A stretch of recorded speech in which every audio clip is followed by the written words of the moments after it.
All right, welcome into another day in our daily Devos in the Psalms. We are not looking at Acts chapter 6 today. Way to be prepared, Rick. We are actually in Psalm 70 today, so this is a pretty quick chapter, and actually a lot of the content in chapter 70 also appears back in Psalm 40. So if you go back a little ways, and actually that particular Psalm video, it doesn't have the Psalm number in it. We did Psalm chapter 40 in two pieces, part 1 and part 2. And so it's part 2. And the title of the video is The Lord is Great.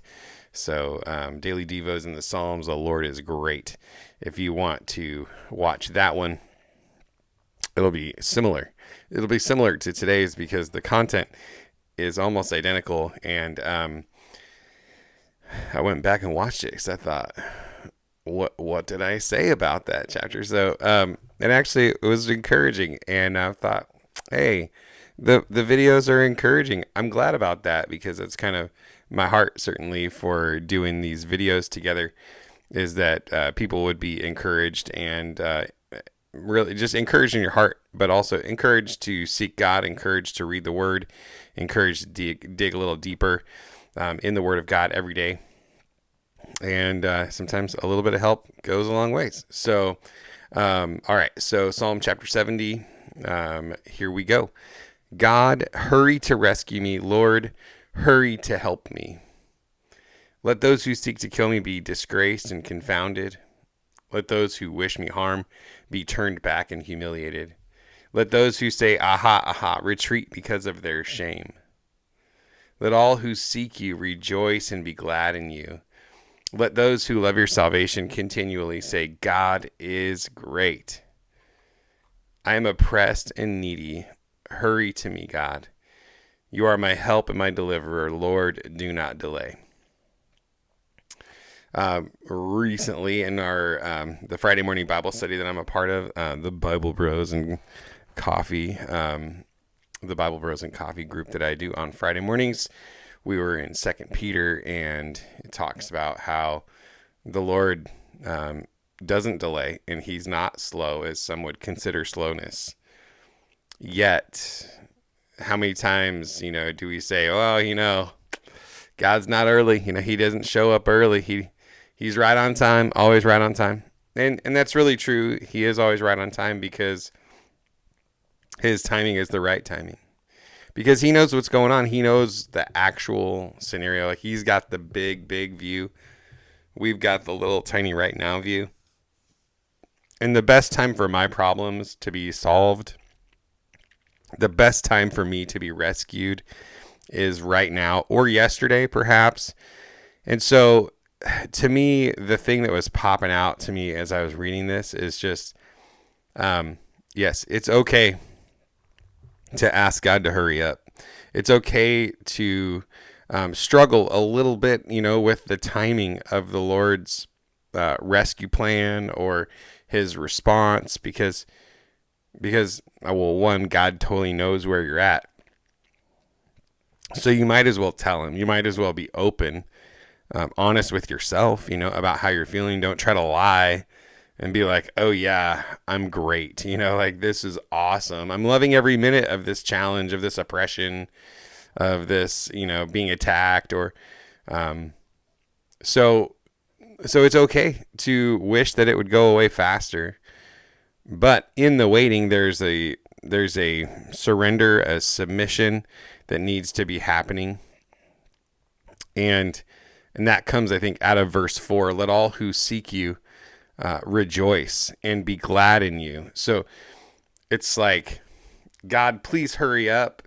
Please judge my enemies. In the meantime, what I'm going to do is I'm going to seek you, and I'm going to rejoice and be glad in you. And I'm going to love the fact that my salvation is secure. And it's just going to make my heart say, God, you are great. God, you are great, because the things that are unseen are more real than the things that are seen, meaning the spiritual reality that God has saved my soul and crushed my enemy. That's the most real thing that's out there.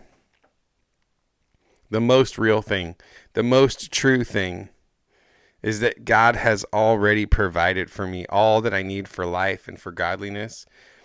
And I need to rejoice in that. I need to be glad in that. And I need to declare to other people boldly, God is great.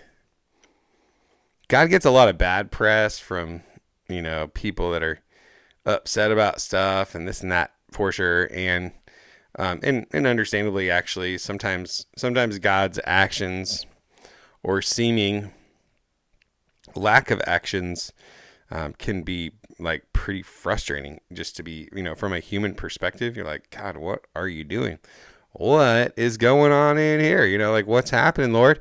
And so just being honest before the Lord and saying, God, help me and hurry about it. Like let's get to getting, like it's okay. God's okay with that. You can ask God to speed things up. You cannot be completely okay with the timing of the Lord's help and rescue. But you need to come back to verse 4. Seek him, rejoice, be glad in him, praise his name, and declare his greatness, because that's what's going to honor him and bring him praise and glory. And in the end, that is the ultimate goal of the whole process anyways, is that we become in better relationship with him, know him more, love him more, and become more like him. That is like one of our key purposes in life, is to worship him and to become more like him.